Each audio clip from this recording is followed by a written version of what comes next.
வழிபாடு செய்யணும். தினமும் நாம ஒரு நாளாவது குடிக்காம இருக்கிறோமா, சாப்பிடாம இருக்கிறோமா? அப்ப அதே மாதிரி நம்மை காக்கின்ற இறைவனுக்கு நாம செய்யணும் இல்லையா? அதனால நாள்தோறும் நித்திய, அதாவது இன்றைய வழிபாடு, நாள்தோறும் இந்த வழிபாடு இங்க நடக்கும் கோயில்ல.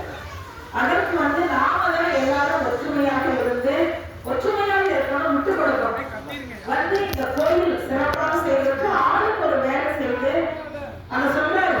நம்ம சித்தாந்தத்துல சொல்லப்படுகிறது, மேற்சரிய கிரியா யோகங்களை செய்வதை நன்னறியாகிய ஞானத்தை காட்டி அது மோட்சத்தை கொடாது. முதல்ல கோயில்ல கூட்டணும். நம்ம வீட்டுல கூட்டணும் இல்லையோ, கோயில் கூட்டணும். இங்க இருக்கிற மரத்துக்கு எவ்வளவு பெரிய ஆலமரம் இருக்குங்க, அவரே ஒரு சிவன் தான், அரச மரம். அந்த அரச மரத்துக்கு தண்ணி ஊற்றணும். ஒரு சுவாமிக்கு ஒரு பூ, ஒரு பச்சிலையாவது அதுக்கு வச்சு தினம் ஒரு பழம், வாழைப்பழம் ஒரு பழம் அவருக்கு நெய்வேத்தியம் பண்ணிட்டு நீங்க போய் அன்றாட வேலைகளை செய்யுங்க. அதுல ஒரு மாற்றம் கட்டாயம் நிகழும். அதை நான் சொல்ல வேண்டியதில்லை. ஒரு லட்டு கொடுத்து நான் சாப்பிட்டு உங்கள்கிட்ட ஐயா எப்படி இருக்குன்னு கேட்டீங்கன்னா சொல்ல முடியுங்களா? சொல்ல முடியாது. நான் உங்ககிட்ட ஒரு லட்டு கொடுத்து சாப்பிட்டு பாருங்க எப்படி இருந்துச்சுன்னு கேட்க. அது மாதிரி இந்த வழிபாட்டில் ஊழியவர் நம் குருநாதர் ஒரு நாள் தவறாம தினமும் வழிபாடு சிவபூஜை செய்வார். ட்ரெயின்ல 3 நாள் அவர் டெல்லி பயணம் போனாலும் இறங்கி பிளாட்ஃபார்ம்ல எந்த இடத்துலனாலும் இறங்கி வழிபாடு செய்வார். 3 மணிக்கு ட்ரெயின்ல எந்திரிச்சு குளிச்சுட்டு எல்லாரும் எந்திரிக்கிறதுக்குள்ள வழிபாடு முடிச்சுட்டு படுத்துக்குவார்.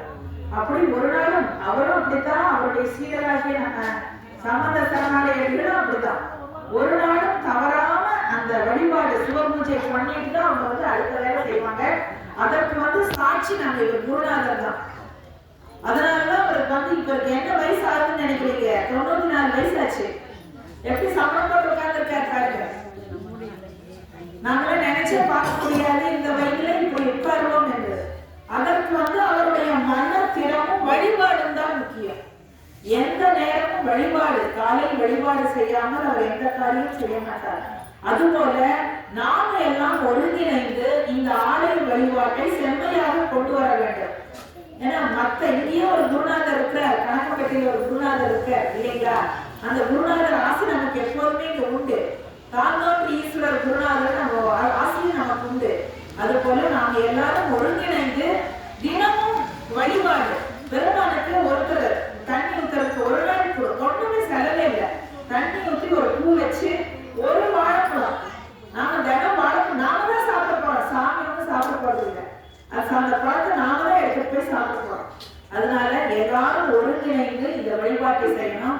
இந்த மங்கையரசியார் பாண்டிய நாட்டுல தோன்றி அவங்க இந்த சைவ சமயத்தை நிலைநாட்டவில்லை என்றால் நாமெல்லாம் இன்னைக்கு திருநீரே பூச முடியாது.